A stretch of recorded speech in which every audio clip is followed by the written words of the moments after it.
Rengekan Presiden Ukraina Volodymyr Zelensky kepada Israel untuk meminta bantuan senjata sejauh ini belum dikabulkan oleh Israel.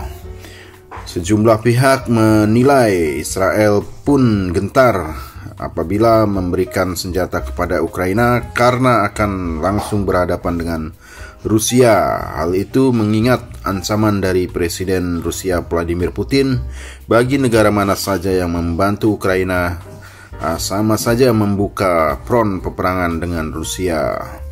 Akibatnya Presiden Ukraina Volodymyr Zelensky pun kecewa dengan sikap Israel yang takut memberikan bantuan senjata tersebut.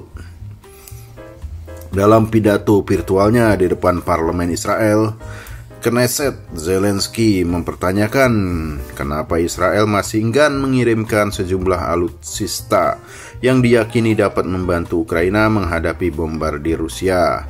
Alutsista utama yang diincar Ukraina dari Israel adalah Iron Dome, sistem anti-rudal mereka yang menjadi salah satu unggulan di dunia. Semua orang tahu bahwa sistem pertahanan rudal Anda Israel adalah yang terbaik dan bahwa Anda pasti dapat membantu warga kami menyelamatkan nyawa warga Ukraina, orang Yahudi di Ukraina, kata Zelensky pada Minggu seperti dikutip dari CNN Indonesia. Karena itu kami dapat bertanya, mengapa kami tidak dapat bantuan senjata dari Anda? Mengapa Israel tidak memberlakukan sistem yang kuat? Memberlakukan sanksi yang kuat terhadap Rusia atau tidak membekukan bisnis Rusia, paparnya menambahkan. Zelensky yang merupakan keturunan Yahudi lantas memberikan pilihan bagi Israel untuk bersikap. Bagaimanapun pilihan ada di tangan Anda, saudara dan saudari, dan Anda harus hidup dengan jawaban Anda. Warga Israel, papar Zelensky seperti dikutip Reuters. Zelensky bahkan membandingkan invasi Rusia ke negaranya dengan kejahatan perang tentara Nazi Jerman terhadap genosida jutaan warga Yahudi Eropa selama Perang Dunia Kedua. Dengarkan apa yang sedang dikatakan sekarang oleh Moskow. Dengarkan bagaimana mereka mengucapkan kata-kata itu lagi.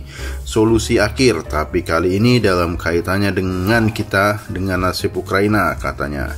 Presiden Vladimir Putin memang telah menggunakan ungkapan yang berarti keputusan akhir atau resolusi akhir dalam invasinya ke Rusia. Namun pernyataan Putin itu belum bisa dipastikan sama dengan konteks yang membawa resonansi atau makna yang sama dengan terminologi Nazi. Merespon tuntutan Zelensky, Menteri Luar Negeri Israel Yair Lapid mengatakan negaranya berjanji akan terus membantu rakyat Ukraina sebanyak yang kami bisa. Sejauh ini Israel telah mengirimkan sejumlah bantuan kemanusiaan seperti rumah sakit, lapangan, dan lainnya. Namun Lapid enggan berkomitmen soal permintaan Ukraina terkait pasokan senjata. Israel, salah satu mediator konflik Rusia-Ukraina, telah mengutuk invasi Moskow terhadap negara ex-Uni Soviet tersebut. Namun Israel cukup berhati-hati mengambil sikap dalam konflik ini, lantaran enggan bertegang dengan Rusia, kalau tidak mau dikatakan takut atau gentar ya. Perdana Menteri Israel Naftali Bennett sendiri telah menggelar pembicaraan dengan Presiden Rusia Vladimir Putin 2 pekan lalu di Moskow.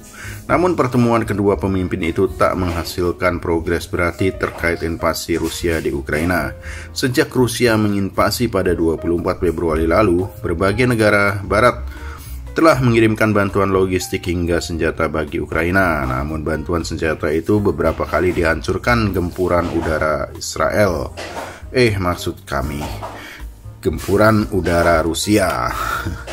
Meski begitu, Rusia saat ini juga disebut tengah berjuang memasok bantuan bagi pasukan karena menghadapi perlawanan dari Ukraina dan juga tentara-tentara bayaran yang didatangkan oleh Ukraina dan juga disokong oleh Amerika dan NATO.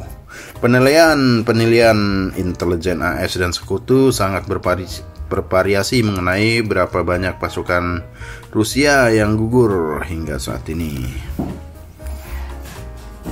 Sementara itu, Kementerian Luar Negeri Ukraina mengungkapkan sejumlah pasukan Rusia yang gugur dan juga pasukan Ukraina. Mendekati 1 bulan invasi Rusia ke Ukraina, Presiden Volodymyr Zelensky pun semakin terdesak. Bantuan dari NATO yang diharapkan tak kunjung datang. Begitupun negara-negara lain.